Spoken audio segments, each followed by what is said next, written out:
Alors, je vous présente, si vous ne le connaissez pas, je vous présente Frédéric Baudin. Alors, il a une formation universitaire en écologie, en lettres modernes et en théologie. Il est l'un des membres fondateurs d'Arocha France. Il est pasteur, écrivain, conférencier. Il dirige l'association Culture Environnement Média qui œuvre pour la protection de l'environnement dans les pays en développement. Et il a, entre autres, écrit le livre La Bible et l'écologie. Et Frédéric, je te laisse la parole. Merci beaucoup, Johanna. Voilà, on va essayer de balayer assez rapidement le sujet en une vingtaine de minutes. C'est un sujet assez vaste. J'ai essayé de concentrer un certain nombre de thèmes en m'alignant plus ou moins sur des questions qui avaient été posées lors d'une conférence justement avec des ambassadeurs, si mon souvenir est bon, à Paris, lors d'une intervention dans une église à Paris. Et j'ai repensé un peu à toutes ces questions et voilà, j'ai tenu compte aussi de cela. Et puis, ces questions, bien sûr, vous pourrez aussi les poser de votre part, on pourra compléter et j'essayerai de répondre aussi bien que possible. Voilà, la Bible et l'écologie. Alors, on va développer très rapidement un point de vue évidemment chrétien qu'il faut défendre. Alors, c'était un petit peu le sens par rapport aux ambassadeurs. Il me semblait leur donner un petit peu des armes pour promouvoir ce projet d'une écologie dans une perspective chrétienne et puis à mettre en œuvre parce que c'est toujours la pratique, bien sûr, qui reste difficile. Pouvons-nous fonder notre réflexion et notre action écologique sur la Bible? Voilà donc le cœur du propos. Et je commence par une lecture dans le livre de la Genèse, quelques versets pour introduire. Je lis au chapitre 1, Dieu créa l'être humain à son image, il créa l'homme et la femme. Dieu les bénit, j'insiste sur le verbe, et leur dit, reproduisez-vous, devenez nombreux, remplissez la terre, soumettez-la, dominez sur les poissons de la mer, les oiseaux du ciel et sur tout animal qui se déplace sur la terre. Et un petit peu plus loin au chapitre 2, Dieu prit l'être humain et le plaça dans le jardin d'Éden pour le cultiver et le garder. Excusez-moi, j'ai juste, voilà. Alors, je commence par ce premier ordre donné par Dieu à l'humanité, à l'homme et la femme, et bien sûr à tous leurs descendants. Il s'agit de remplir la terre, de la peupler, et juste un petit rappel sur la croissance de la population. Jusqu'au début du 19e siècle, cette croissance a été extrêmement lente et faible. C'était aussi au début du 19e siècle que vécut un certain Malthus, ça vous dit certainement quelque chose, économiste, mais aussi peut-être ne le saviez-vous pas, pasteur de l'église anglicane, qui s'inquiétait des écarts. Alors il pressentait ce qui allait se passer sur la croissance qui commençait à se faire jour de la population mondiale. Il craignait que cette croissance ne soit supérieure à celle des ressources disponibles pour nourrir une population de plus en plus nombreuse.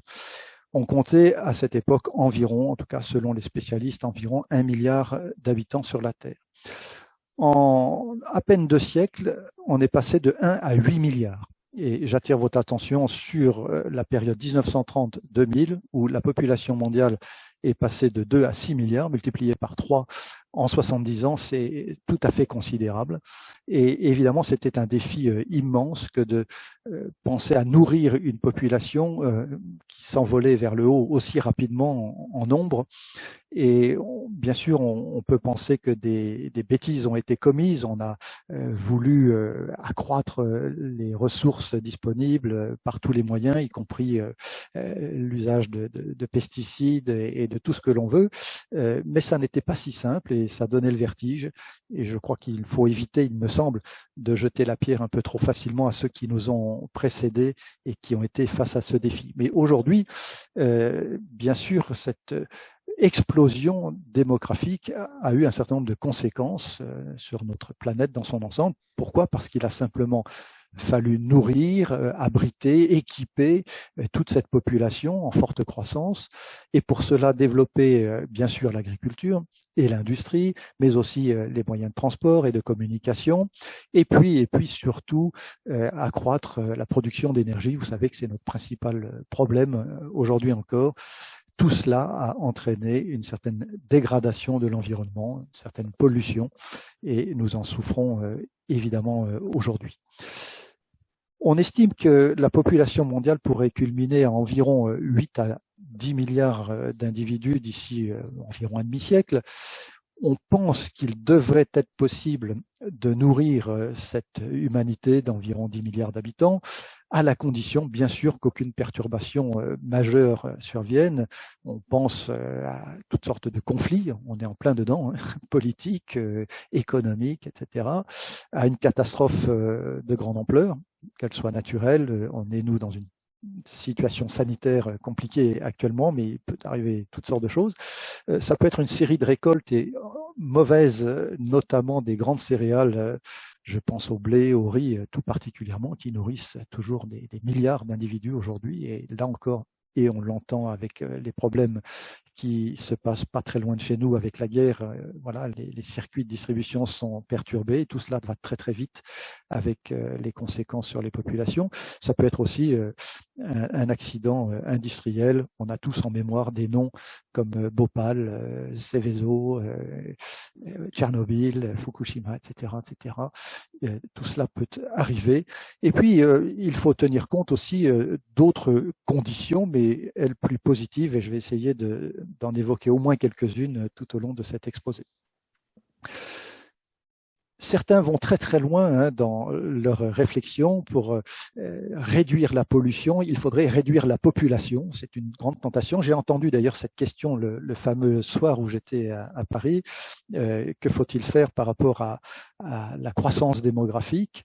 Est-ce que nous sommes trop nombreux? Est-ce qu'il faut réduire la population de façon un peu autoritaire? C'est ce que proposent en tout cas certains auteurs et certains politiques et autres. Antoine Bueno est l'un d'entre eux.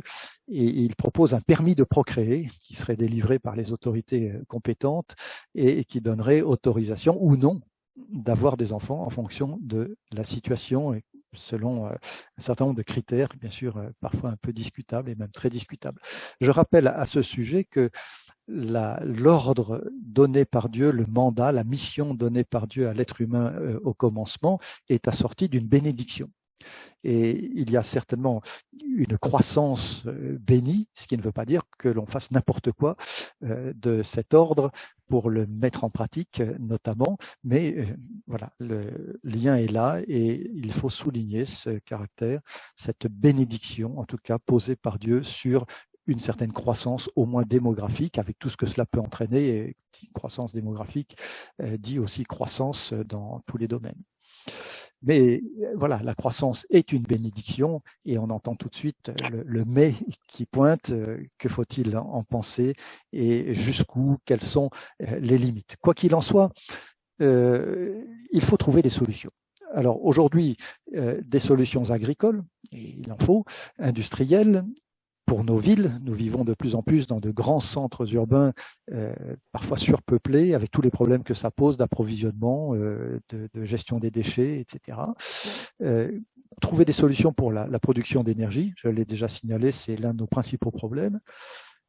Nous espérons que ces solutions préserveront au mieux notre environnement, c'est l'idéal poursuivi, j'espère, et tout cela pour nourrir et abriter, là aussi nous sommes un peu dans l'idéal, le plus grand nombre d'individus sur cette terre, et enfin tout cela sans freiner ce qu'on appelle encore le progrès, quel qu'il soit, scientifique, technique, etc. C'est une définition un peu rapide de ce qu'on appelle aujourd'hui le développement. On y a ajouté l'adjectif durable, vous connaissez tout cela. Madame Brundtland avait proposé cette définition, le développement durable, qui permet de répondre aux besoins du présent sans compromettre la possibilité pour les générations à venir de satisfaire les leurs. Donc un développement qui peut se poursuivre à l'avenir sans remettre en cause la vie et la possibilité même de la vie pour les générations qui nous suivent. Ce qui suit est, à mon sens, très très important et intéressant. La notion de développement durable implique certes des limites, et je vais m'arrêter sur ce terme à plusieurs reprises dans notre court exposé. Effectivement, cette question des limites est importante et il faut la soulever, et à plusieurs reprises. Le développement qui suppose une certaine croissance ne peut pas s'opérer de n'importe quelle manière. Et il a certainement des limites, et nous verrons qu'au moins une limite est posée par Dieu, et même plusieurs, mais j'en soulignerai une en particulier. Quant à la durabilité, on peut se poser cette question aussi ensemble. Est-ce qu'on réfléchit à l'échelle d'une élection? C'est souvent le cas malheureusement, hein, ou d'une génération, ou beaucoup plus loin, un siècle et peut-être davantage. En tout cas, notre réflexion et surtout notre action change totalement en fonction de l'échelle que nous envisageons pour cette fameuse durabilité. Je passe un petit peu très rapidement, en tout cas, sur la question de la domination et soumission. Peut-être vous pourrez me reposer quelques questions après l'exposé, mais cette domination, cette soumission de l'ensemble de la création ne pouvait pas se faire de n'importe quelle manière. N'oublions pas que l'homme et la femme sont placés au départ en présence de Dieu, donc doivent vivre ce mandat en communion avec Dieu, c'est en tout cas l'ordre qui est donné dans l'idéal, et se comporter à l'image de Dieu, c'est-à-dire avec cette faculté de penser, d'agir, comme Dieu a pu concevoir le monde et le mettre en œuvre, et puis surtout d'aimer. Donc avec cette mission de prendre soin de la création, le verbe dominer n'est pas une licence pour faire absolument n'importe quoi, c'est une domination empreinte d'amour, de sagesse, de justice, de respect, et tout cela bien sûr vécu dans la confiance, la foi en Dieu qui reste le souverain, le maître. Et je mets l'accent également sur les deux verbes cultiver et garder. Il me semble qu'on a beaucoup cultivé et pas toujours beaucoup gardé. Et les deux fonctionnent ensemble avec une portée à la fois physique, matérielle, mais aussi spirituelle, puisque les deux termes sont utilisés aussi pour le culte que l'on rend à Dieu, ou le fait de garder la relation, les commandements, son âme, toutes ces expressions apparaissent dans la Bible, donc deux plans à la fois matériels et spirituels qui nous invitent à cultiver et garder et ce monde et notre relation avec Dieu, et les deux ensemble, nous le verrons. Le développement a des limites de toute évidence, et il surtout implique notre responsabilité, certes dans un cadre que Dieu pose où nous sommes relativement libres, mais pas libres de faire n'importe quoi. J'aime bien citer cette phrase de Jacques Ellul, un peu considéré parfois comme un des chefs de file des mouvements écologiques, en tout cas protestants, chrétiens, engagés. L'homme appartient à cette création, mais il y porte une présence de Dieu. On dira souvent qu'il est gérant de la création pour Dieu. Il est lieutenant de Dieu, il tient lieu, il est délégué par Dieu avec ce mandat dans la création. Il ne doit pas gérer cette création pour la puissance et la domination, mais en tant que représentant de l'amour de Dieu. Je me souviens très bien de Peter Harris, fondateur de Arusha, qui souvent mentionnait cette phrase, en tout cas sur les derniers mots, représentant de l'amour de Dieu. C'est un peu le mot d'ordre d'Arusha qui avait été mis en exergue à plusieurs reprises. Nous sommes là pour, en effet, gérer la création en tant que représentant de l'amour de Dieu. L'être humain, certes, a commis une grave erreur en refusant la domination de Dieu sur lui-même, en le rejetant littéralement, en voulant décider du bien et du mal par lui-même sans Dieu, c'est ce qu'on appelle la chute. Mais pour autant, Dieu continue de se révéler dans ce monde à travers sa création. On ne peut pas tout connaître de Dieu à travers la création, mais tout de même, l'apôtre Paul l'affirme, depuis que Dieu a créé le monde, ses qualités invisibles, sa puissance éternelle, sa nature divine, se voient fort bien quand on considère ses œuvres. Il y a donc une certaine révélation de Dieu à travers la création, et c'est d'autant plus important pour nous que si cette création est amoindrie, défigurée, on y voit moins bien Dieu lui-même, si je puis dire. L'apôtre Paul poursuit sa démonstration dans l'Épître aux Romains au chapitre 1. Au lieu d'adorer la gloire du Dieu immortel, ils ont adoré des statues représentant l'homme mortel, des oiseaux, des quadrupèdes et des reptiles. On assiste là à un renversement complet de l'ordre créationnel, où Dieu était le Seigneur souverain, l'être humain son représentant, gérant pour la création, avec ce mandat de dominer cette création qui, elle, lui était d'une certaine manière soumise. La chute entraîne un désordre, une déconstruction, un renversement. La création se retrouve au-dessus, puisque l'être humain fait d'un certain nombre de choses de ce monde des divinités, les astres, les animaux, éventuellement même les êtres humains, et l'être humain se retrouve soumis à la création, lui qui devait au contraire soumettre la création, et Dieu est mis, je dirais, tout en bas, écarté volontairement. Cette rupture de relations qui sont finalement ces ruptures conséquences de la chute, s'exercent entre l'homme et Dieu, entre les êtres humains et avec la création dans son ensemble, avec toutes les conséquences que l'on peut imaginer. On retrouve très bien cela aujourd'hui dans notre société, ce culte à la terre-mère. J'ai encore entendu il n'y a pas très longtemps quelqu'un défendre un petit peu cette idée de la terre-mère, Gaïa, la terre divinisée. Le culte à l'homme-dieu, très présent. Il y a aussi beaucoup de développement philosophique, et y compris d'ailleurs dans le monde scientifique, où l'homme pense seul capable de modifier, gérer ce monde. Et puis, d'une manière plus générale encore, le culte rendu à tout ce qui n'est pas Dieu lui-même, et je pense surtout à la richesse, au pouvoir, qui sont les grandes tentations et qui nous entraînent dans un certain désordre dans tous les domaines d'ailleurs de la vie en société. Voilà, c'est la tentation de la démesure, l'idée de passer un peu les limites, la surexploitation, la surconsommation. On parle aussi de surréalité, transhumanisme, le métavers, etc. Tout ce qui nous sort d'une certaine réalité pour dépasser notre condition humaine, avec la conséquence d'appauvrir notre biodiversité, d'entraîner un certain nombre de désordres assortis d'une pollution.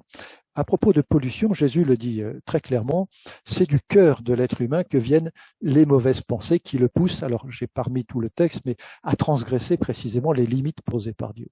Et la pollution intérieure est très clairement la cause essentielle, je dirais, d'une pollution extérieure qui va avoir des conséquences sur notre environnement.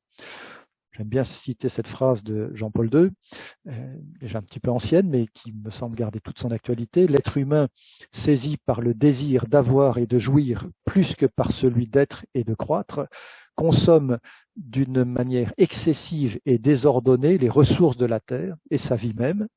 Il croit pouvoir disposer arbitrairement de la terre en la soumettant sans mesure à sa volonté, au lieu de remplir son rôle de collaborateur, et lui il disait de lieutenant, c'est un petit peu la même chose, de Dieu dans l'œuvre de la création.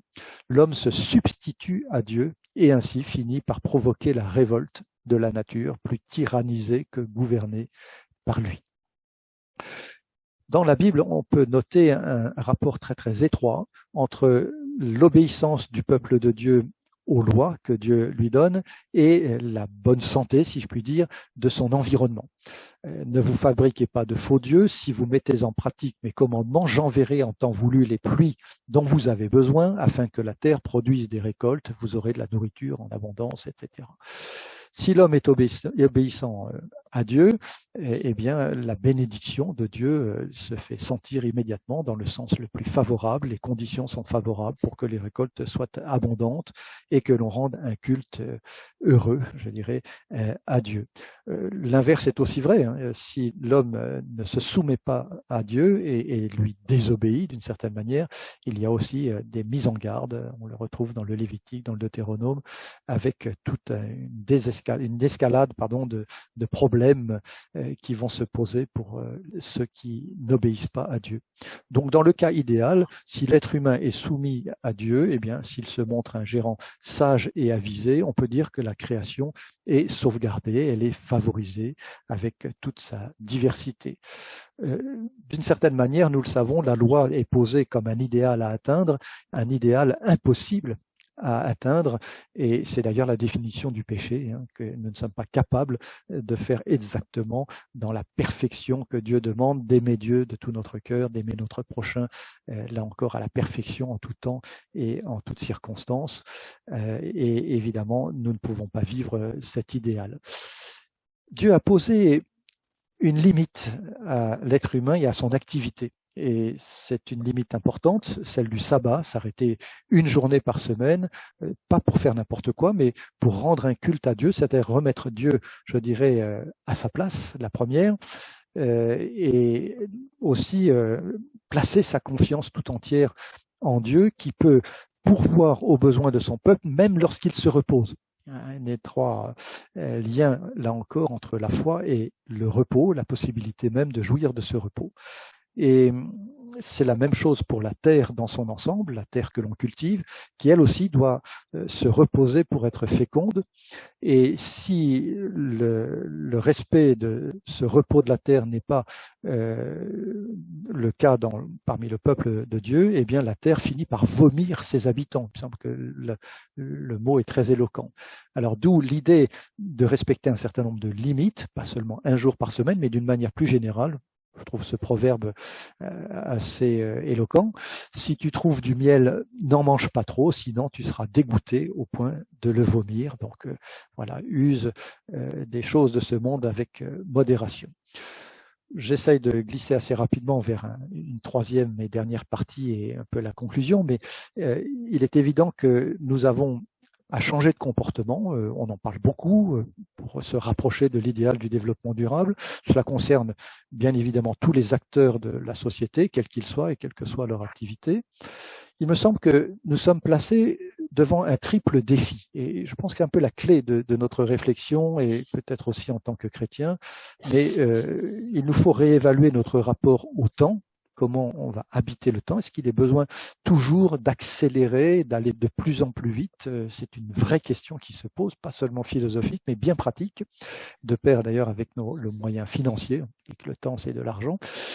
Notre rapport à l'espace, et là aussi, il y aurait toute une réflexion à engager, elle est engagée d'ailleurs, mais peut-être voir comment on peut habiter notre espace autrement, peut-être en réfléchissant à nos moyens de transport, nos moyens techniques en général, et puis repenser aussi notre rapport à nos ressources naturelles au sens large, hein, et notamment par rapport au problème de l'énergie. Là, on est au cœur du débat général. La question qui peut se poser pour nous, c'est quelle sera notre motivation? Est-ce que nous voulons simplement poursuivre un idéal? Et en soi, c'est une très très bonne chose. L'écologie, les moyens politiques, tout cela peut aller dans le bon sens. Est-ce que c'est la peur? Il me semble qu'on entend beaucoup cela dans le discours aussi écologique, la peur d'une catastrophe, comme je l'ai dit tout au départ, d'un certain nombre de problèmes. Ou est-ce que ce sera la confiance? Pour nous, en tant que chrétiens, la foi en Dieu, un Dieu qui reste quand même souverain et qui peut pourvoir à nos besoins, ce qui n'est pas du tout l'autorisation, encore une fois, de faire n'importe quoi et d'aller au-delà de notre liberté et des limites posées par Dieu lui-même. Alors, par quels moyens devons-nous changer? Est-ce que c'est en insistant sur justement notre espace de liberté dans le cadre que Dieu a institué et qui fait appel à notre responsabilité? Il me semble qu'il y a une certaine prise de conscience au sens général, en tout cas dans nos pays, parmi les chrétiens de plus en plus. Maintenant, quelle action? Qu'est-ce qui est possible? Est-ce que nos moyens techniques, notre science seront suffisants pour résoudre les problèmes? Est-ce qu'on va imposer un certain ordre écologique par la force des lois et d'un certain nombre de contraintes? On voit que ça n'est pas toujours aussi simple. Et puis, est-ce que l'écologie ne peut pas devenir un système idéologique avec toutes les dérives qu'il peut entraîner, et notamment d'ordre totalitaire, hein? On n'est pas, il me semble, à l'abri d'une dérive totalitaire. Il y a eu d'ailleurs un certain nombre d'écologistes extrêmes, et il y en a encore. J'insiste sur le changement possible par l'Évangile, un changement en profondeur, l'Esprit de Dieu produisant en nous et nous faisant nouvelle création et produisant en nous ces fruits de la présence de Dieu, on appelle aussi les fruits de l'esprit. Tout cela va dans le bon sens pour prendre soin de notre création et par amour, par respect pour le Créateur. Ça, un rétablissement dans l'ordre, si vous voulez, en mettant Dieu à sa place. Il me semble que la création aussi retrouve sa place et l'être humain entre les deux, pouvant gérer d'autant mieux cette création. Et puis, je n'ai pas du tout le temps là de parler de l'avenir, de l'eschatologie, des temps de la fin, mais il y aurait beaucoup à dire sur ce point. En tout cas, notre action en tant que chrétien dans le domaine de l'écologie, c'est aussi un signe de notre foi et c'est un signe pour nos contemporains, mais aussi eschatologique, parce que nous prenons soin de cette création qui sera un jour renouvelée par Dieu. Nous montrons quelque chose par là. L'apôtre Paul parle de la révélation des fils de Dieu au moment du retour du Christ. Et cette révélation, elle commence aujourd'hui par l'expression de notre foi. Je termine juste par cette citation du pape François sur la conversion écologique qui me semble être un peu source de malentendus, de contresens. Voici ce qu'écrit donc le pape François dans cette fameuse lettre encyclique Laudato Si. Je veux proposer aux chrétiens quelques lignes d'une spiritualité écologique qui trouve leur origine dans des convictions de notre foi, car ce que nous enseigne l'Évangile a des conséquences sur notre façon de penser, de sentir et de vivre. Nous devons aussi reconnaître que certains chrétiens engagés et qui prient ont l'habitude de se moquer des préoccupations pour l'environnement avec l'excuse du réalisme et du pragmatisme. D'autres sont passifs. On pourrait parler aussi un peu de tout ce côté un peu fataliste. Ils ne se décident pas à changer leurs habitudes et ils deviennent incohérents. Ils ont donc besoin d'une conversion écologique, et voilà l'explication, qui implique de laisser jaillir toutes les conséquences de leur rencontre avec Jésus-Christ sur les relations avec le monde qui les entoure. Il me semble que l'Évangile reste porteur d'un beau projet de conversion, bien sûr, à Dieu, mais qui produit un changement significatif, positif dans notre attitude et en rapport, bien sûr, avec notre environnement. Bon, je m'arrête là pour essayer de rester un peu dans les limites qu'on m'a posées. Moi aussi, les limites, vous voyez, on n'y échappe pas. J'avais deux, trois petites choses à dire sur les questions peut-être plus pratiques, mais on va en parler certainement. Voilà, vous les avez sous les yeux. Peut-être juste une chose à préciser. Il me semble qu'un des maîtres mots en tant que chrétien serait celui d'une certaine modération. Et j'ai ajouté un petit peu plus loin, vous pouvez le voir. Alors, est-ce que c'est sur cette diapo? Non, c'est peut-être plus tard. Voilà. Une restauration reste toujours possible et on peut y travailler. Il ne faut pas non plus être défaitiste. Il me semble que être chrétien, c'est quand même faire preuve d'un certain regard positif sur le monde. Vivre une certaine croissance mesurée me semble aussi possible, sans entrer dans la démesure, et en ajoutant tout de suite mesurer et partager. Là, un mot qu'il faut à la fois méditer et mettre en pratique, il me semble que c'est aussi une belle limite que l'on peut se poser en partageant nos ressources dans ce sens. Voilà, bon, je m'arrête là pour pas aller plus loin et il y a beaucoup de choses à dire, évidemment. Mais je vous laisse la parole avec les questions pour compléter un petit peu. Voilà, j'ai essayé de pas trop dépasser le temps qui m'était imparti. Merci Frédéric d'avoir respecté les limites. À peu près. Mais la parole va encore être à toi. Alors n'hésitez pas à mettre les questions que vous posez dans le chat. J'en ai mis une pour briser la glace concernant le développement durable. Si le développement a des limites, où sont-elles et comment les repérer? Parce qu'en fait, on remarque les limites surtout une fois que la création est abîmée. Et une question associée à ça, c'est le développement peut-il vraiment être durable? C'est une des grandes questions. Hein. Là, on peut en débattre et je crois que chacun peut aussi intervenir. Hein. Oui, il me semble qu'un développement peut être durable. Je reviens quand même à la bénédiction originelle. Il s'agit de remplir ce monde, de le peupler, et Dieu peut pourvoir aux besoins de l'humanité et de son peuple en particulier. On le lit dans la Bible. On voit d'ailleurs ce développement se manifester de plusieurs manières dans la Bible, ne serait-ce que sur le plan démographique, et toujours vécu comme une bénédiction. Les fameux dénombrements de population dans la Bible sont un signe de la bénédiction de Dieu. Par contre, on pourrait là parler longuement, une question en tout cas que je me suis souvent posée. Par exemple, dans les signes de bénédiction, il y a le fait d'avoir de grands troupeaux.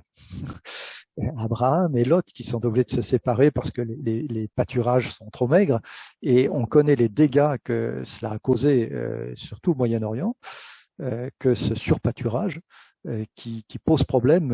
Et je dirais même aujourd'hui encore, on en voit les traces, y compris dans notre paysage méditerranéen, pour moi qui suis dans le sud de la France. Voilà, cette durabilité a été remise en cause très très rapidement par le surpâturage, qui est pourtant jugé comme les grands troupeaux un signe de bénédiction. Voilà une vraie question qui est posée, et quelles sont les limites à respecter pour éviter ce genre de dégradation. Est-ce qu'il y a une limite à la richesse? Juste un tout petit exemple, il me semble, dans le livre de l'Exode, la fameuse manne qui tombe du ciel. Il en tombe une quantité limitée, mais qui est suffisante pour l'ensemble du peuple de Dieu. Et je ne sais pas si vous avez remarqué ce détail, d'ailleurs l'apôtre Paul y fait allusion dans l'Épître aux Corinthiens, certains en ramassent plus et d'autres moins. Alors évidemment, on imagine qu'il y a des personnes âgées, malades, qui n'ont pas toute l'agilité suffisante. Et le partage est ensuite de règle pour que chacun ait la quantité nécessaire pour vivre. Alors voilà un peu cette idée à la fois d'une liberté, d'aller dans le sens de puiser dans toutes les ressources de Dieu, mais sans perdre de vue le partage. Et il me semble que c'est une des conditions de la durabilité. J'ai soulevé aussi des questions qui se posent dans la Bible, il me semble, par rapport notamment à la surcharge pastorale. Je parle de pastorale de l'élevage. Oui. Oui, la surcharge pastorale dans nos églises, elle existe aussi. Oui. On a une deuxième question, une question de Julien. Comment envisager une transition en douceur quand on a conscience de l'urgence de la situation actuelle? Il fait référence au dernier rapport du GIEC. Oui, alors il faut réagir. C'est-à-dire que alors le en douceur, quand je m'expliquais, c'était en contraste avec les mesures que je juge de nature totalitaire. Je ne sais pas si vous avez déjà eu conscience de ce qu'on appelle la deep ecology, l'écologie des profondeurs, avec des gens qui sont prêts à aller très très loin, y compris, disent-ils dans leurs propos, au point qu'ils serait peut-être heureux de voir l'être humain disparaître puisqu'il est la cause de tous les problèmes. Donc, il y a un changement, certes souhaitable. Quand je dis en douceur, c'est sans aller jusqu'à la dictature écologiste. Et je pense que ce danger est réel. C'est un danger, c'est une tentation. Maintenant, en douceur ne veut pas dire ne rien faire. Et jusqu'où peut-on aller dans le sens d'une contrainte politique qui passe par une législation bien sûr adaptée? C'est toute la question qui se pose à nos gouvernements. Vous sentez bien leurs hésitations, et quand on veut aller un peu plus vite, il y a des résistances. L'humanité, une population, un pays, c'est comme une énorme machine lancée sur des rails, et on ne la fait pas changer de trajectoire d'un seul coup. C'est la nature même de notre humanité, hein, et ça ne va pas très vite, peut-être pas assez vite, et effectivement, il y a notre négligence. On met longtemps à réagir, y compris nous autres chrétiens. Je pense que la prise de conscience est très lente, très très lente. Alors, je me souviens des livres d'un Francis Schaeffer et d'autres en 1970. Bah oui, il s'est écoulé une cinquantaine d'années avant que l'idée commence un peu à pénétrer dans l'esprit et un peu plus largement des chrétiens pour se mettre en route. Arocha y a contribué, c'est très bien. Thème suivant. Dans les milieux chrétiens écolos, je trouve qu'il y a parfois la cause animale qui est très défendue, avec notamment la volonté de non-violence et de ne pas tuer. Dans quelle mesure est-ce une notion biblique? Oui, c'est une grande question, c'est difficile d'y répondre en quelques secondes, mais la violence animale, en fait, on la voit surtout avec la multiplication des moyens de production. Je vous donne juste un exemple.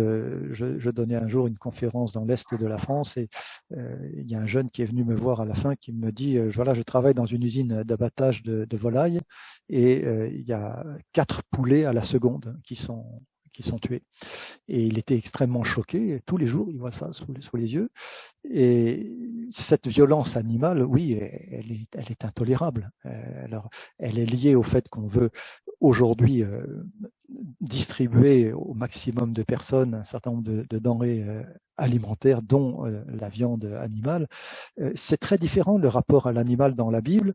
Il y avait aussi, on pourrait dire, une certaine violence, les sacrifices.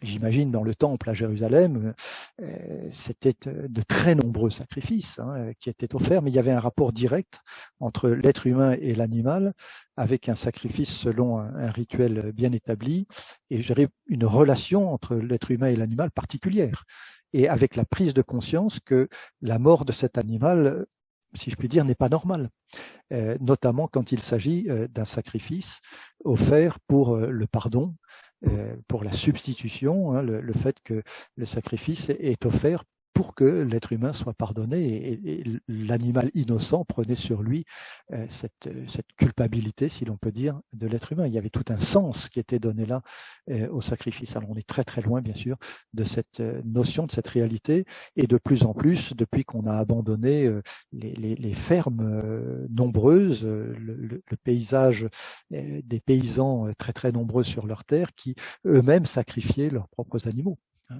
Donc il y avait une violence animale, mais qui a été comprise dans un certain cadre. Et je crois qu'on est sorti de ce cadre. Et la cause animale doit être défendue, en effet, mais pas nécessairement en lien avec le fait de ne pas tuer ou d'une certaine non-violence, il me semble. Ok, merci. Question suivante, si c'en est une. Notre prière a-t-elle une utilité face à un défi qui paraît perdu? Alors je réponds sans hésiter oui, bien sûr. La prière a toute sa place dans notre vie de chrétien, et Dieu entend. Le prophète dit, celui qui a créé l'oreille est bien sûr capable d'entendre. Dieu entend, Dieu répond. Il n'est pas sourd ni insensible à notre prière. Et oui, il me semble qu'il faut porter devant Dieu notre prière pour que ce monde... Alors vous savez, Dieu en tant que créateur a bien sûr créé ce monde. C'est un petit peu comme un artiste qui nous proposerait une très très belle toile, un Cézanne, un Van Gogh, je ne sais quoi. Et si on ne prenait pas soin de ce tableau, qu'on le mettait au fond de la cave, ou qu'on le laissait livrer au jeu des enfants, etc., je suppose que l'artiste serait attristé. Et notre prière, c'est aussi une prière d'intercession, de reconnaissance. On l'a d'ailleurs mentionné tout à l'heure dans la prière d'introduction, dire merci à Dieu pour simplement être dans ce monde, pour la création dans laquelle nous sommes placés. Mais en même temps, ça nous engage à respecter et la création et le créateur, celui qui en est l'auteur. Oui, la prière a toute sa place. Et prière de repentir aussi. Et bien sûr, bien sûr, bien sûr. Merci pour cet encouragement. Question suivante. Tu as parlé de conversion écologique. Ça m'a fait penser à une autre expression, l'expression péché écologique. On entend parfois cette expression. Y a-t-il vraiment un péché écologique? Je pense qu'il y a un péché contre Dieu, contre l'être humain et contre la création. On peut le dire comme ça, dans la mesure où il y a rupture des relations consécutive à la chute, la révolte de l'être humain contre Dieu, l'être humain qui veut choisir par lui-même ce qui est bien et ce qui est mal, en écartant Dieu, qui n'est plus l'arbitre justement du bien et du mal. Et dans ce sens-là, oui, il y a un péché qui a des répercussions écologiques, je préférerais le dire de cette façon-là, des conséquences. Mais on pêche d'abord contre Dieu, qui est à l'origine de toute chose, et par là même contre l'être humain, et aussi contre la création, dans la mesure où effectivement la rupture des relations se fait sentir sur les trois plans. Ok. Alors Rachel, tu es la bienvenue. Bonsoir tout le monde, ceux à qui j'ai pas dit bonsoir au début. Merci beaucoup Frédéric pour ta présentation. Beaucoup de choses intéressantes sur lesquelles on pourrait rebondir. J'avais envie peut-être en premier de rebondir sur ces tentations que tu as évoquées. La tentation d'une réaction totalitaire ou de réaction extrême on a parlé de l'écologie profonde et juste la réflexion que pour moi, ces réactions-là sont vraiment une invitation à écouter, à se mettre à l'écoute de ceux qui nous entourent et qui sont peut-être pas chrétiens, ne partagent pas nos convictions. Il y a des vraies craintes, une certaine panique, qu'on peut même dire, surtout parmi les jeunes générations, mais pas que, face à la crise écologique, face aux mauvaises nouvelles qui s'empilent. Et je pense qu'en tant que chrétiens, nous avons besoin de prendre au sérieux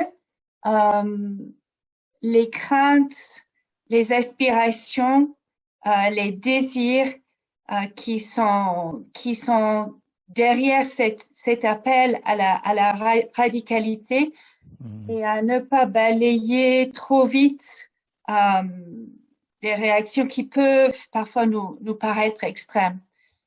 Tout à fait d'accord.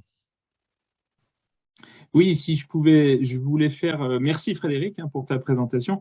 Je voulais faire la même remarque, quelque chose avec lequel je suis, oui, je crois en partie d'accord, mais seulement en partie dans ta présentation, c'est quand tu as fait ce schéma du désordre. Alors, je sais plus quelle diapositive c'était exactement le numéro, mais tu sais, quand tu as ce schéma où tu dis au départ, l'ordre, c'est Dieu, en dessous l'être humain qui je sais plus quel était le terme exactement qui apparaissait qui domine la création, mais qui au sens positif. Oui.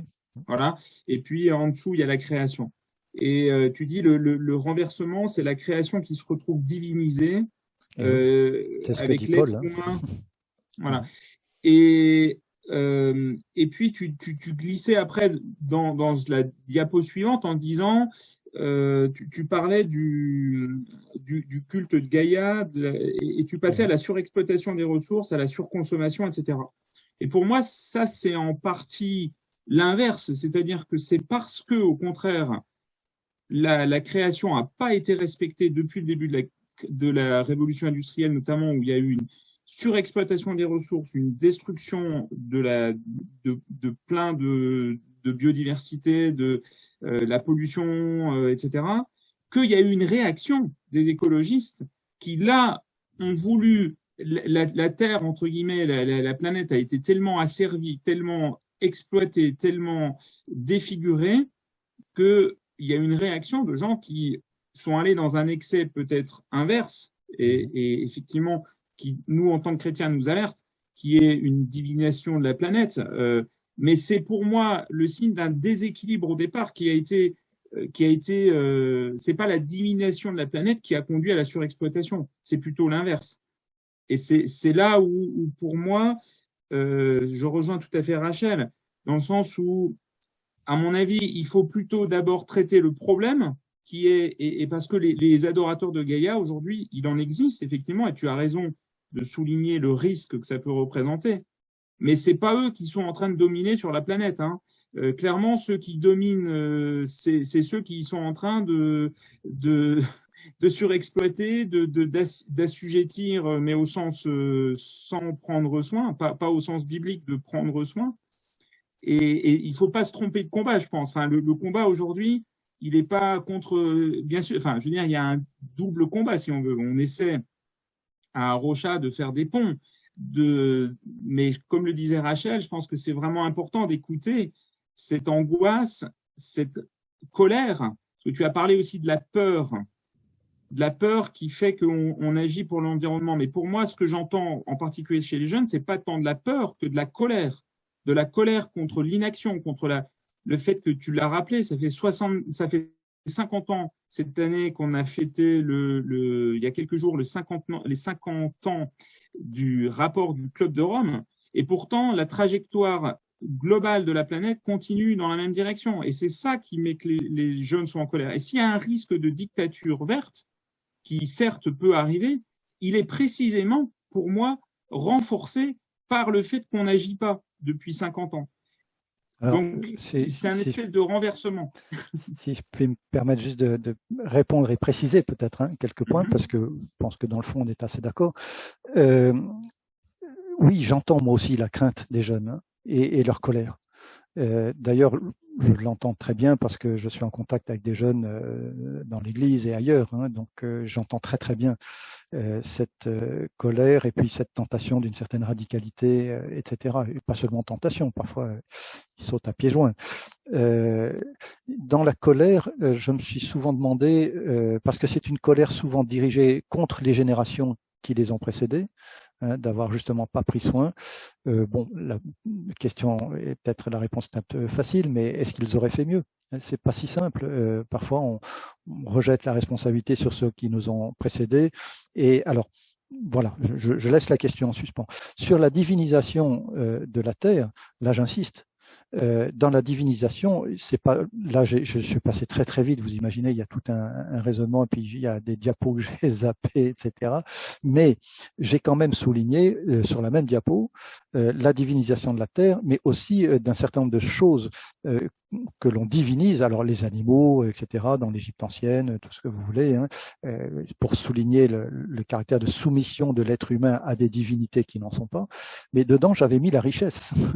Et effectivement, il y a tout ce qui relève de l'idéologie ou d'un certain pouvoir ou d'une certaine richesse, de tout ce qui justement fait de l'être humain le Dieu qui se sert lui-même. Et là, je te rejoins tout à fait, Jean-François, dans cette dénonciation d'une divinisation qui passe aussi par la richesse excessive et le pouvoir excessif sur la Terre, avec toute la destruction qui s'ensuit. Et on le voit en effet très bien depuis l'âge industriel. J'ajoute quand même que dans Gaïa, ce sont peut-être ceux qui ne font pas de mal à la nature, si l'on peut dire, mais du coup, ils s'inspirent de religions orientales. Vous savez, tout le mouvement du Nouvel Âge, qui est un syncrétisme où on mélange un certain nombre de traditions religieuses et philosophiques, etc.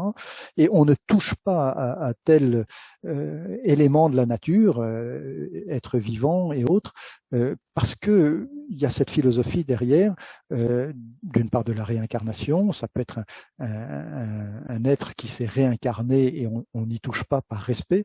Et puis, il y a tout un fatalisme qui pose aussi et autant de problèmes sur la question écologique. Ne pas toucher, c'est pas l'ordre que Dieu donne. Dieu donne l'ordre de cultiver et de garder. Et nous avons une action à entreprendre dans ce monde qui est très loin du fatalisme et du manque d'action.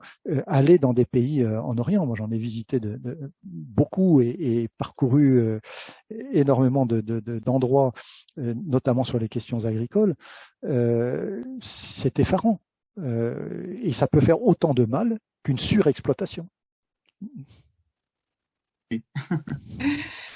Je vois que Francisco a posé une question intéressante aussi sur le passage éventuel de la peur vers la foi en Dieu. Je ne sais pas si il y a des gens qui ont des témoignages ou des remarques par rapport à cela. Sinon, peut-être pendant qu'on y réfléchit, on a parlé du rapport Brundtland, je ne sais pas si je le prononce bien, en 87, et cette idée que le développement peut être durable, qu'il existe effectivement des limites, mais que ces limites ne sont pas absolues, mais dépendent de l'état actuel de nos connaissances techniques et notre expertise scientifique. Je pense que c'est intéressant, mais néanmoins, en tant que chrétiens, nous avons besoin de nous poser des questions aussi sur l'idéologie derrière cette affirmation. Je pense que nul ne dispute les limites physiques de cette planète, il y a quand même des limites réelles et absolues en termes de surface, en termes de ressources. Alors, est-ce qu'on peut dire que il y a pas de limite absolue parce que l'intelligence, l'inventivité de l'être humain peut toujours nous amener plus loin, peut toujours trouver des solutions techniques à nos problèmes écologiques et à nos problèmes de ressources, peut-être, mais j'ai l'impression qu'au jour d'aujourd'hui, les indicateurs pointent plutôt dans la direction de dire que quand on est trop sûr de nous, trop sûr de notre capacité de trouver des solutions techniques, on finit par aggraver les problèmes et que il nous faut une certaine humilité aussi et réalisme, non seulement par rapport aux limites de la Terre, mais aussi par rapport aux limites de notre intelligence et de la technique. Jean-François. Oui, merci Rachel. Je voulais aussi reprendre sur ce point. Effectivement, je crois que aujourd'hui la notion de développement durable est de plus en plus critiquée, voire rejetée par beaucoup de personnes qui réfléchissent à ces questions. Moi, je l'utilise plus du tout, et je pense aussi que ce qui s'impose de plus en plus, c'est la nécessité, au contraire, d'aller vers une forme de décroissance, en tout cas décroissance de la consommation d'énergie. Tu l'as dit d'ailleurs, décroissance de l'utilisation des ressources. Mais en fait, d'ailleurs, tu citais les ressources sans petits points dans ta diapo. Mais bon, tu l'as dit à l'oral qu'il n'y a pas que l'énergie, mais sur à peu près tous les sujets, on voit que la surconsommation entraîne justement, on touche les limites de la planète. Et aujourd'hui, par exemple, les rapports, plutôt les engagements que la France a pris et en fait tous les pays de la planète, au travers des dernières conférences des COP, c'est depuis 2015, depuis la COP 21 à Paris, c'est quand même de réduire nos émissions de gaz à effet de serre.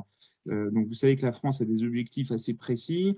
Il faut à peu près réduire de 5% par an, et que pour l'instant, j'entendais encore des avis divergents aujourd'hui, mais il y a quand même un certain consensus pour dire que si on réduit notre consommation d'énergie, c'est l'ensemble de nos activités, donc la croissance qui va se ralentir, voire devenir négative. Et que concrètement, les limites de la planète font qu'on ne peut pas continuer à croître. Donc je pense que peut-être là-dessus on ne sera pas d'accord, mais c'était pour apporter un petit peu de controverse et de discussion aussi. Oui. Alors, si je peux juste réagir un tout petit peu là, à propos de la peur et la relation avec l'évangélisation et la confiance, la foi. Je pense que c'est quand même un sujet important. On dit que la peur est mauvaise conseillère, et je pense que la peur, en effet, peut parfois pousser à prendre de bonnes décisions. Si on est au bord d'une falaise et qu'on fait un pas de plus, effectivement, on a raison d'avoir peur. Mais d'une manière plus générale, je trouve que la foi, c'est-à-dire la confiance, qui est source de paix, qui apaise, est infiniment plus positive et motivante pour aller dans le sens d'un respect de la création. C'est pas un laisser-faire. Avoir confiance en un Dieu qui pourvoit, c'est pas gaspiller les ressources de la planète. Alors justement, ça vient au deuxième point. Tu n'utilises pas le terme de développement durable. Moi, je continue de l'utiliser parce que je l'aime bien.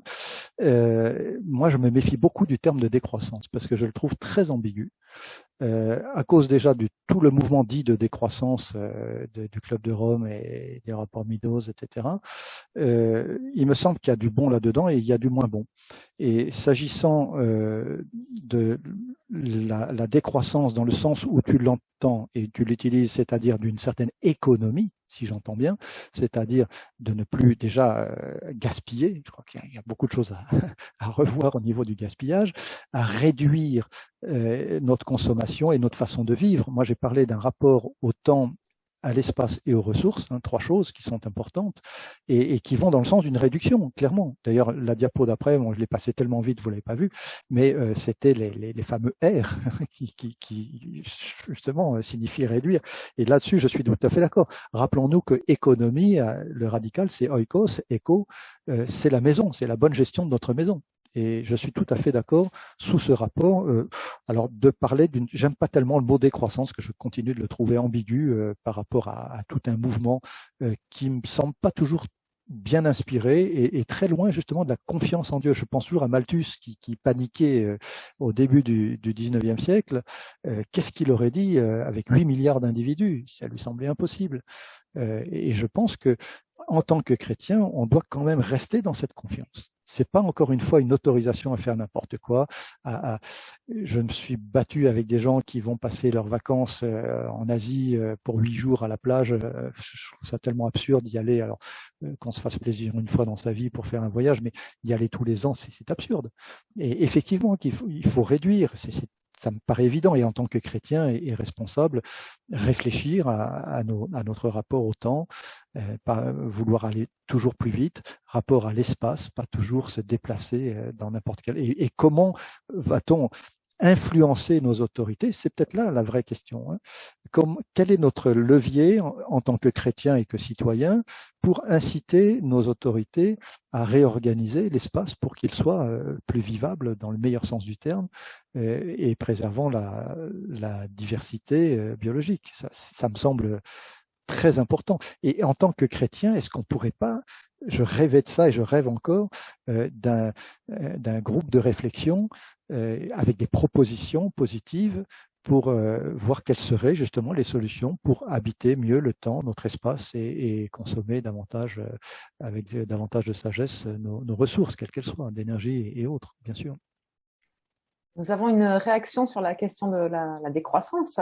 Julie nous dit « Décroître implique de perdre, la perte implique la peur. Comment présenter le changement de façon positive ?» Alors moi, j'en profite pour réagir à la fois à Julie et à Frédéric pour la notion de peur. Moi, je ne crois pas personnellement que c'est la peur qui me motive. Par contre, je ferai la comparaison, c'est pas moi qui l'ai inventé, hein, avec le fait que on a notre maison qui est en feu et j'agis, enfin, je veux dire, l'inaction actuelle face à cette maison qui est en feu. Hein, ça fait 20 ans que Jacques Chirac avait dit notre maison est en feu et nous regardons brûler. Ça fait, je crois, 20 ans quasiment jour pour jour. Et je crois que ça résume bien quelque chose. C'est pas, je pense que les jeunes aujourd'hui qui sont en colère sont pas forcément motivés par la peur, mais par cette impression qu'on parle, qu'on continue à plus ou moins vivre comme avant face à une crise où notre maison est en feu. Donc c'est pas vraiment la peur. Et je dirais même que ça peut être presque, je pourrais dire, je pense que si j'étais un jeune et qu'on me disait t'as peur et c'est pour ça que tu paniques ou je sais pas quoi, ça peut même être mal perçu, je pense, par les jeunes qui peuvent se dire mais les générations de mon âge ou plus âgées nous font la morale alors qu'ils se rendent pas compte que c'est sûr que quand on a un certain âge, on va peut-être moins risquer les conséquences que eux. Donc il y a une certaine aussi, j'entends et je comprends tout à fait ce que tu dis, Frédéric, par rapport au fait que c'est facile pour les jeunes générations entre guillemets de jeter la pierre sur les anciennes générations, et Jésus nous a bien alertés là-dessus. Sur le fait que chaque génération croit que s'ils avaient vécu du temps de leurs ancêtres, nous n'aurions pas persécuté les prophètes, disait-il. Et Jésus dit, mais en gros, vous allez faire la même chose puisque vous allez me crucifier. Donc, on voit bien que cette tendance de chaque jeune génération à croire qu'ils vont faire mieux que les générations précédentes, elle a toujours existé. Et c'est une tendance, je dirais, au culte dimanche dernier, notre pasteur nous a lu une citation de, je sais plus quel philosophe grec qui date du 8e siècle avant Jésus-Christ, qui disait déjà exactement ça aussi. Donc, certes, effectivement, n'ajoutons pas enfin, je crois que les anciennes générations, et c'est ce que je dis très souvent aussi, ne savaient pas dans quel pacte faustien ils étaient en train de faire en s'engageant dans les énergies fossiles. Donc moi, je leur jette pas la pierre. Donc, pour revenir à la question de Julie, comment présenter les choses de façon positive? On peut présenter les choses en insistant sur des aspects positifs qui sont, par exemple, que le bonheur ne vient pas de la possession des biens matériels. Ça, la Bible aussi nous le dit, et Frédéric l'a rappelé. La Bible met en garde contre l'amour de l'argent, etc. Tout ça sont des choses qui nous aliènent. Je pense aussi que la surconsommation, c'est de l'idolâtrie des biens matériels pour le coup. Tu vois, donc les adorateurs de Gaïa, c'est peut-être pas ce qui me préoccupe le plus aujourd'hui parce que je crois pas que ça soit eux qui aient le pouvoir actuellement. Peut-être un jour ça deviendra un problème parce que c'est peut-être eux qui prendront le pouvoir. Par contre, les adorateurs de la consommation, de la prospérité, etc. Là, eux aujourd'hui, on les voit partout. Donc, et on sait que c'est pas bon pour l'être humain. Hein, je sais plus qui disait moins de biens, plus de liens. On sait que le bonheur vient de nos relations avec Dieu et avec nos prochains. Ça vient pas d'avoir la dernière Ferrari ou d'avoir le dernier smartphone à la mode ou voilà. Donc pour moi, on peut présenter les choses d'une façon positive, en partie. Mais je pense aussi qu'il faut avoir l'honnêteté de dire que ça va pas se faire juste tout va bien aller, ça va se faire sans douleur et sans soubresaut, cette transition écologique. Parce que ça, pour moi, ça serait franchir la limite de risquer de devenir faux prophète. Vous savez que les prophètes, je pense à l'histoire de Michée, fils de Jimla, pas celui qui a écrit le livre de Michée, mais un prophète c'est une histoire qu'on trouve dans les chroniques, je sais plus quel chapitre, mais où il y a une pression de la part de la société pour qu'on dise des choses positives sur le monde, qu'on dise des choses positives sur la crise écologique, qu'on dise par exemple qu'il va suffire de mettre des éoliennes et des panneaux solaires partout, de rouler en voiture électrique ou de passer à l'énergie nucléaire, suivant les tendances sur lesquelles vous êtes, pour penser que tout va bien aller, qu'on va s'en sortir par la technique. D'ailleurs, tu as cité, Frédéric, Jacques Ellul, qui mettait en garde précisément contre cette tentation de la technique de croire qu'elle allait résoudre tous les problèmes. Je crois qu'il faut avoir l'honnêteté de dire que non, la technique peut apporter des parachutes ventraux, pour reprendre l'expression de certains que d'autres reconnaîtront. Ça peut permettre d'amortir un peu le choc. Mais je crois qu'il faut être clair aussi sur le fait qu'on va vers une transition qui va être soit contrainte, soit volontaire, peut-être un peu des deux, vers moins de croissance, que tu aimes pas le terme, Frédéric, c'est possible, mais ce que je pense, c'est que de toute façon, on y va, qu'on le veuille ou pas, ça soit contraint ou pas. Je veux dire, la crise en Ukraine nous le montre aussi. Hein. De toute façon, les énergies fossiles sont aussi de plus en plus rares, vont coûter de plus en plus cher d'un point de vue économique, mais d'un point de vue aussi moral. On le voit avec la crise en Ukraine, hein, qui pose quand même, moi, qui me pose des gros problèmes moraux, notre dépendance au gaz russe. Et donc, cette décroissance, elle va de toute façon, à mon sens, devoir se faire, qu'on le veuille ou non, et donc, elle va se faire. Il y aura des aspects positifs, mais il y aura aussi des aspects difficiles qu'il ne faut pas cacher. Et je crois que, voilà. Alors, c'était un peu long pour répondre à Julie. Je pense que la réaction que Michael et Claire ont mise dans le chat est intéressante. Vous l'avez peut-être tous vu. Souligner que peur et colère sont des sentiments. La radicalité peut aussi être rationnelle et pour beaucoup de jeunes, se disent, bah, c'est simplement trop tard pour changer en douceur. C'est bien beau, mais donc Il n'y a plus le temps. c'est pas de la peur, mais du réalisme. Ce qui est, je pense, un défi pour nous en tant que disciples de Jésus, c'est de voir que pour ces jeunes, ce réalisme ou cette radicalité n'implique pas toujours ou souvent n'implique pas un repli sur soi ou une peur, panique, mais motive aussi à savourer les relations, à agir là où on peut, à se donner à fond. Bien sûr, pour certaines personnes, ça peut motiver une dépression, un repli sur soi. Mais je pense qu'il y a un vrai défi pour nous. Et Frédéric, j'ai bien aimé ce que tu as dit sur le commandement de cultiver et garder la terre, mais aussi de cultiver et garder notre relation avec Dieu.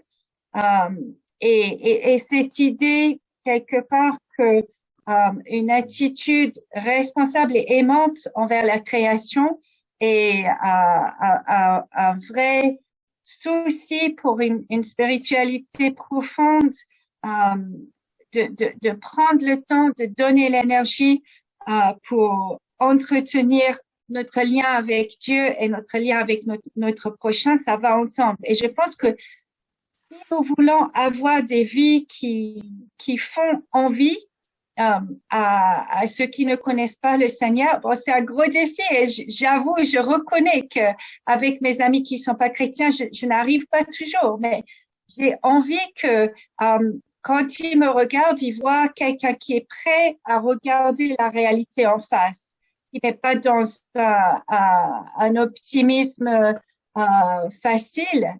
C'est bien ce que tu as dit. Je suis d'accord avec toi.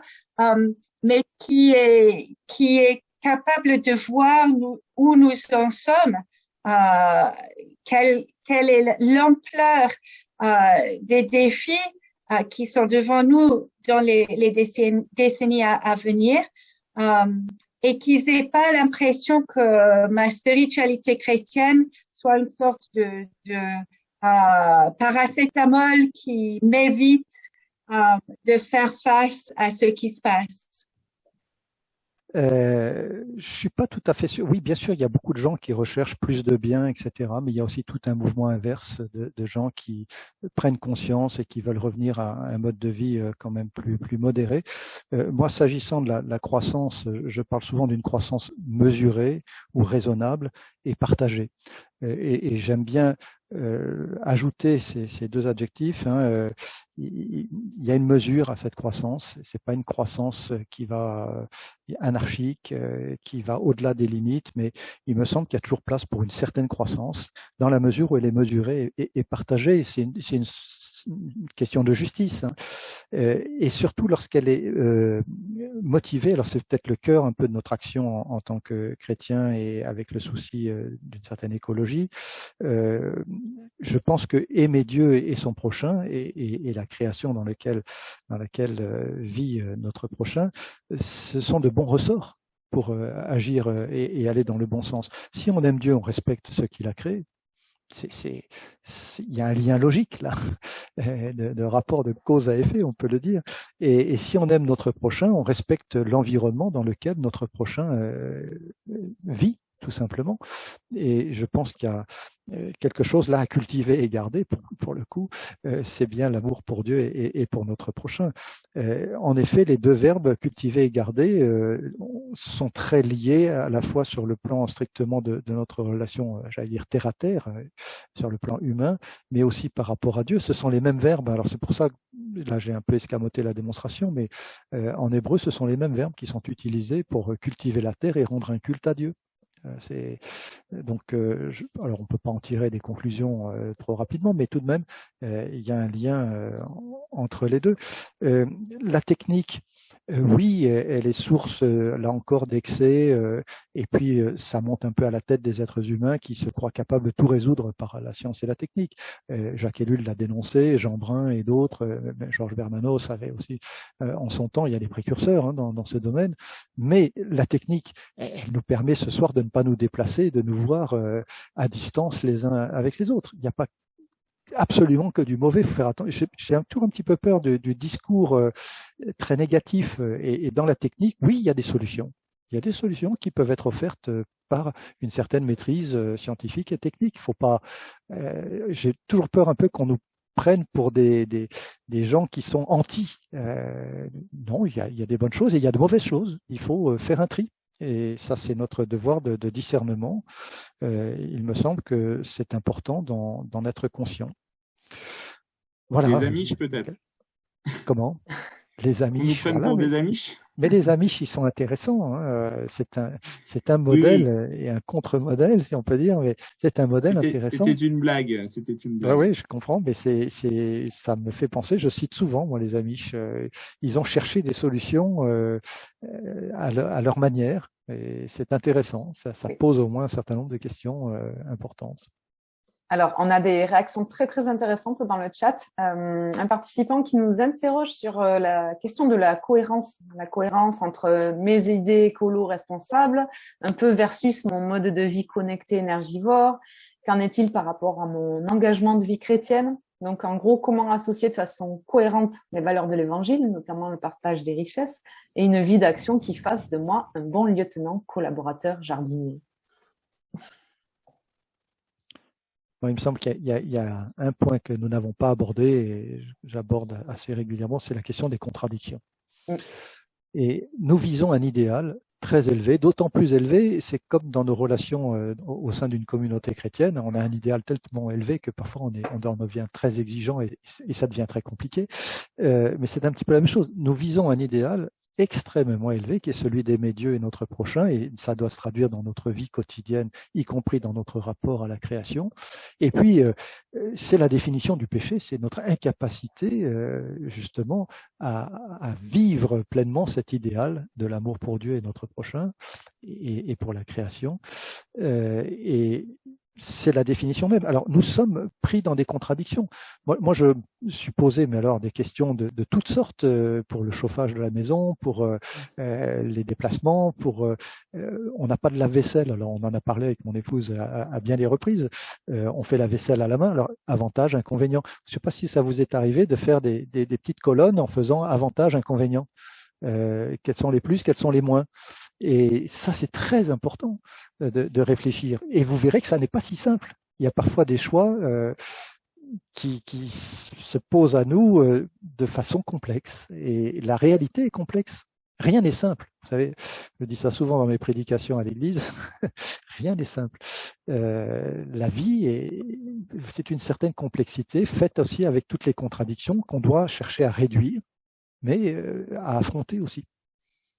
Justement, on est un petit peu sur ce que je voulais dire depuis un petit moment, donc c'est pas tout à fait en réponse à la dernière question, mais c'était plus d'une remarque générale sur dire que finalement, on est un peu sur une ligne de crête, c'est-à-dire que d'un côté, on a bien sûr, il y a il faut qu'on dénonce les excès, je pense, c'est notre rôle de sentinelle un petit peu, de mettre en garde contre les excès de la surexploitation des ressources, de la pollution, de tout ce du changement climatique, de toutes les choses qui font qu'aujourd'hui on est dans cette crise écologique. Donc ça implique de dénoncer l'idéologie de la croissance, je pense, parce que c'est le paradigme principal, ce paradigme de la croissance économique, c'est le paradigme principal qui a uni en fait, y compris le bloc capitaliste et le bloc communiste au siècle dernier, qui étaient soi-disant ennemis, mais qui en fait étaient unis dans le même paradigme de cette croissance économique. Donc aujourd'hui, c'est cette croissance économique qui est frontalement remise en cause.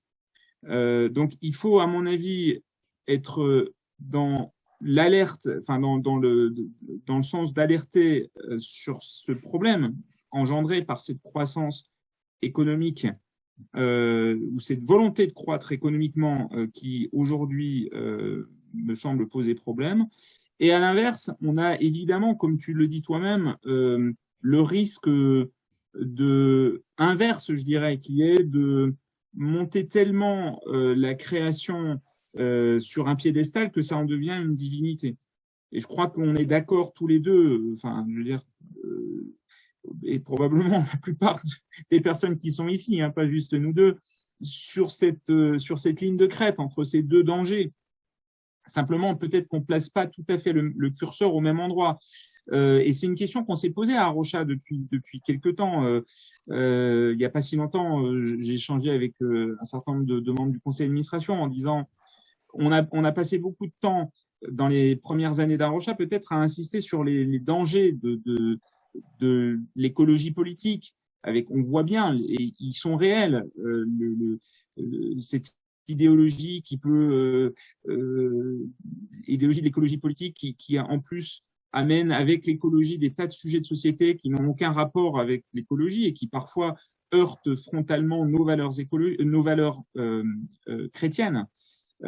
Et en même temps, si on passe notre temps à dénoncer les problèmes qui sont bien réels de l'écologie politique, en fait, ça peut aussi avoir tendance à laisser entendre que finalement, on essaie de trouver une voie médiane, mais qui finalement ne résout pas le problème non plus, parce qu'on continue, le discours dominant continue quand même largement à être celui du progrès, de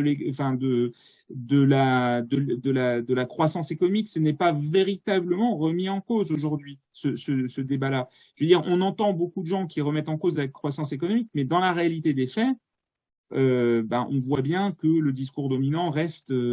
Il y a une certaine dissonance cognitive d'ailleurs, hein, parce que les gouvernants de quasiment tous les pays sont confrontés à ce problème.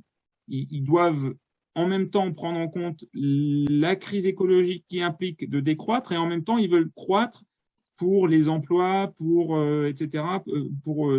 C'est ce fameux dilemme fin du mois, fin du monde que pour l'instant personne ne sait vraiment résoudre. Voilà. Donc ce que je voulais juste dire, c'était, je voulais revenir un petit peu sur nos divergences de point de vue sur certains points que je ne nie pas, mais qui reflètent en fait peut-être un positionnement légèrement différent sur cette ligne de crête que toi et nous, on essaie de tenir. Alors, je vois qu'il y a un commentaire sur absolument d'accord avec toi, Jean-François, pour dénoncer l'idéologie de la croissance. C'est marrant parce que j'ai écrit la même chose sur mon papier. Je suis d'accord hein, sur quand la croissance devient une idéologie. Ceci dit, si nous sommes un couple et que nous avons 3 enfants, c'est une croissance et il faut plus de nourriture, plus de vêtements, etc., etc. Et la croissance, c'est pas une mauvaise chose en soi. Encore une fois, elle est assortie d'une bénédiction dès l'origine. Et c'est pas nécessairement la croissance, c'est comment on habite cette croissance, comment on la vit, comment on mesure cette croissance. C'est pour ça que je préfère parler de croissance mesurée et qui tient compte justement de nos limites. Ça me paraît aller dans le bon sens et dans un sens positif. Mais du coup, tu vois bien que, et c'est ce que disait déjà le Club de Rome il y a 50 ans, si on continue à croître, à un moment donné, on ne pourra plus croître. C'est juste mathématiquement pas possible. Donc, il y a bien un moment où, de toute façon, il va falloir décroître. Et ce que tu dis est vrai sur le fait d'avoir 3 enfants. Mais on peut avoir 3 enfants qui vont consommer de plus en plus, et c'est ce qui s'est passé au cours des derniers siècles. Et bien sûr, ça a des tas de côtés positifs, hein, on est bien d'accord. Le problème, il est là. C'est que c'est pas loin de là tout négatif. Mais en même temps, on voit bien, par exemple, que la Chine récemment a adopté la politique de l'enfant unique et que la croissance de la population s'est ralentie, mais la consommation, elle, a été multipliée par 3 ou 4. On peut avoir 2 milliardaires qui ont des yachts qui brûlent une consommation énorme.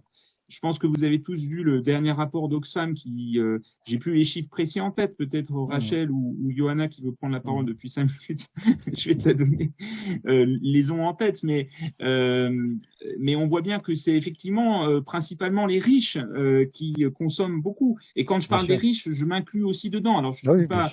Il y a les super riches qui consomment, qui surconsomment, qui super consomment, mais il y a aussi les riches comme moi qui consomment beaucoup trop.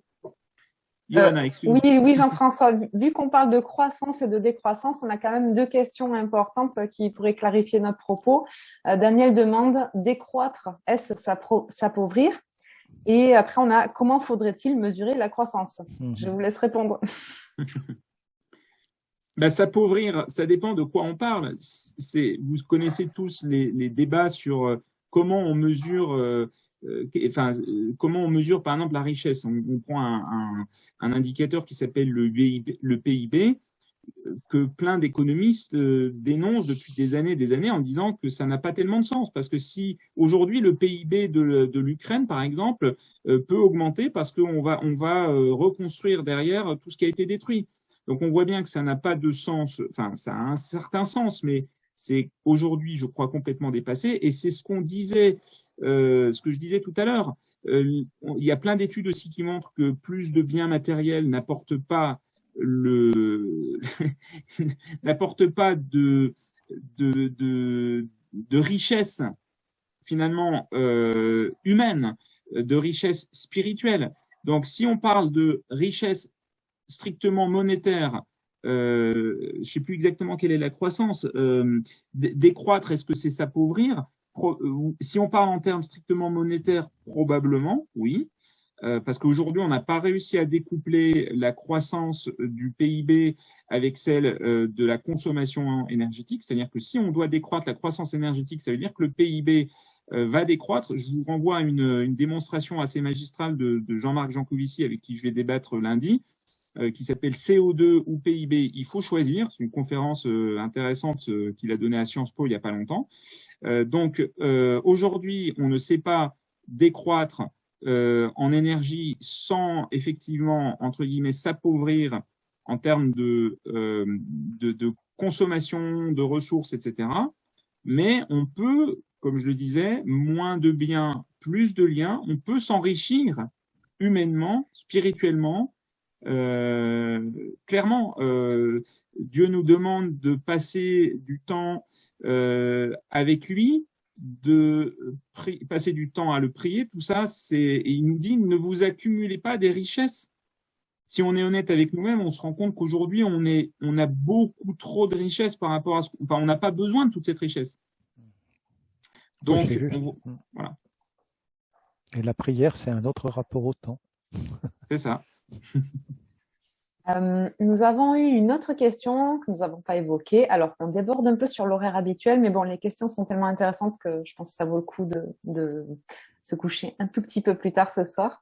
Noémie demande quelle place pour la désobéissance civile? Sur la désobéissance civile, j'aurais envie de dire d'emblée que on voit clairement dans les Écritures qu'il y a des moments quand, en tant que chrétiens, nous sommes appelés à résister aux autorités. Nous sommes appelés aussi à être prêts à subir quelque part les conséquences de nos choix, parce que les autorités restent les autorités. Pour donner un exemple peut-être un peu superficielle, si ma fille me demande si elle peut participer à la grève du climat le vendredi après-midi, je vais lui dire, tu fais le choix, mais si tu es puni pour cela, il faut le supporter de bonne grâce, et voilà. Et si on décide que nos autorités vont à l'encontre de la volonté de Dieu d'une manière ou d'une autre, on doit être prêt à résister, mais prêt aussi à payer le prix de cette résistance. Je crois que Jean-François voulait dire quelque chose aussi. Non, je voulais abonder dans ton sens pour rappeler aussi que ce qui est considéré comme de la désobéissance civique à un moment donné peut devenir aussi considérer du courage et je pourrais dire une action prophétique dans le futur. Je veux dire, prenons Martin Luther King, qui aujourd'hui viendrait nier la légitimité de Martin Luther King à faire ce qu'il a fait, et pourtant il était totalement dans la désobéissance vis-à-vis des lois de son pays au moment où il l'a fait. Donc pour moi, le problème, il y a deux problèmes différents par rapport à des mouvements comme Extinction Rebellion. Il y a celle de savoir si moralement ou bibliquement même c'est justifiable, et ça, Rachel vient de dire que à ses yeux ça l'était et à mes yeux aussi. La question après, c'est celle de l'efficacité. Moi aujourd'hui, je suis pas sûr que aller s'enchaîner pour bloquer la circulation d'un pont à Paris ou ce genre d'action que font Extinction Rebellion, je suis pas sûr que ça soit très positif en termes d'impact que ça va avoir, mais je me trompe peut-être. Si j'étais convaincu personnellement que ça allait permettre une avancée significative sur la crise écologique, je crois que je serais prêt à aller m'enchaîner à un pont et à me retrouver en prison. Je dis peut-être ça facilement parce que j'ai pas sérieusement l'intention de le faire dans les prochaines semaines. Peut-être que je reculerai, que j'aurais pas le courage. Mais en tout cas, je crois que je serais prêt à le faire si j'avais cette conviction. Mais pour l'instant, j'ai pas la conviction que ça soit vraiment très efficace. J'avoue que le mot d'ordre de grève ou défilé, comme vous voudrez, le vendredi, moi, ça me choque. Pourquoi pas le samedi? Pourquoi priver des jeunes dans le monde entier d'un jour de classe dont ils ont besoin? Il faut quand même voilà. Et puis il y a tout le rapport aux enseignants. Enfin, c'est désespérant. Vous êtes enseignant, vous avez qu'un tiers de la classe. C'est compliqué. Et l'obéissance, il y a quand même une obéissance. Avant de parler de désobéissance, il y a une obéissance qui est bien inscrite, elle, dans la Bible, Ancien et Nouveau Testament, aux autorités civiles. Alors je pense qu'il y a une place pour le défilé et la protestation tout à fait légitime, mais dans les règles aussi de notre société. Et vraiment, je ne comprends pas le mouvement de Greta Thunberg, je ne comprends pas pour le vendredi, ça me choque. Alors je comprends qu'elle veut que ça fasse du bruit et qu'on en tienne compte, et une façon de le faire, c'est d'embêter tout le monde, mais je pense pas que ce soit justement dans l'ordre de la désobéissance qu'on pourrait estimer bonne en tant que chrétien. Et moi, je militerai pour défiler le samedi. Et puis, la désobéissance civile, elle a ses limites aussi. Il me semble que, justement, il y a un appel à l'obéissance à nos autorités. Et la désobéissance à ces autorités, en tout cas, comme je peux la juger dans le Nouveau Testament en particulier, c'est si on nous interdit de parler de notre foi. Enfin, je reprends l'exemple de Pierre, et c'est dans un contexte très, très particulier, mais pas au nom de la justice climatique. Et il y a peut-être d'autres moyens de faire valoir, et des moyens peut-être aussi plus positifs, plus porteurs, que d'être toujours, alors ça c'est bien français, hein, dans la contestation permanente, le pouvoir d'achat, etc. D'ailleurs, à ce propos, le pouvoir d'achat, tu as raison, Jean-François, les gens n'en ont jamais assez, ils en veulent toujours davantage, et quand ils l'ont davantage, ils en veulent encore plus. On est bien d'accord, mais toutes les générations ont appris à se serrer la ceinture dans des moments de crise. Ça a été la vie de toute l'humanité à tous les siècles. Et je ne comprends pas nos contemporains qui ne veulent pas traverser une crise sans se serrer un peu la ceinture. Ça, c'est la vie. Et je suis d'accord avec toi qu'il faut réduire. Alors, mes fameux 3 R, c'est pas les miens d'ailleurs, hein, c'est quelque chose de très classique. Réduire, réutiliser, recycler, vous connaissez. Hein, réduire notre consommation, réutiliser ce qu'on peut réutiliser et recycler quand on peut recycler. Et ça, oui, ça, c'est une décroissance si l'on veut, mais il me semble que c'est une bonne décroissance. Hein. On n'est pas dans l'idéologie, on est dans tout simplement un usage raisonnable, modéré de nos ressources. Merci Frédéric. On va clôturer avec une dernière question et après on passera aux annonces. Les femmes sont plus sensibles à la conversion écologique. Comment parler aux hommes? Cette affirmation est intéressante parce que je sais pas sur quel indicateur tu te bases? Julie, je ne sais pas si tu veux préciser. Non, c'est plus un constat, en fait, de manière assez générale dans les foyers.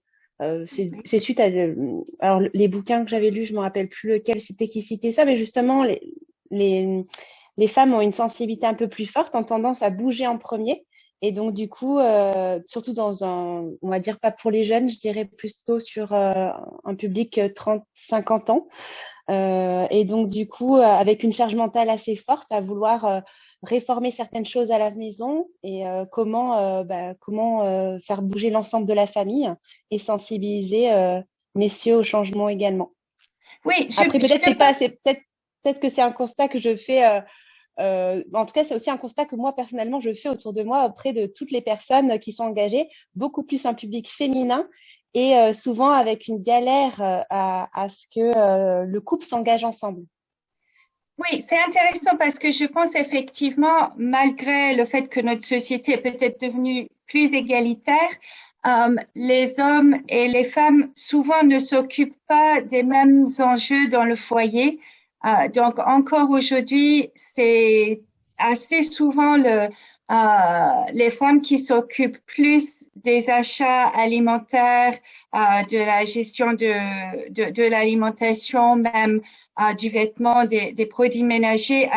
Et donc, c'est sûr que sur ces enjeux-là, je vois aussi autour de moi plus de femmes qui se posent la question sur comment nourrir leur famille de plus écologique, tandis que les hommes que je connais sont pas forcément moins intéressés par les questions écologiques, mais ils vont se mobiliser sur d'autres aspects, mobilité, question d'énergie dans le bâti et ces questions-là, mais ce serait peut-être intéressant d'avoir d'autres réactions.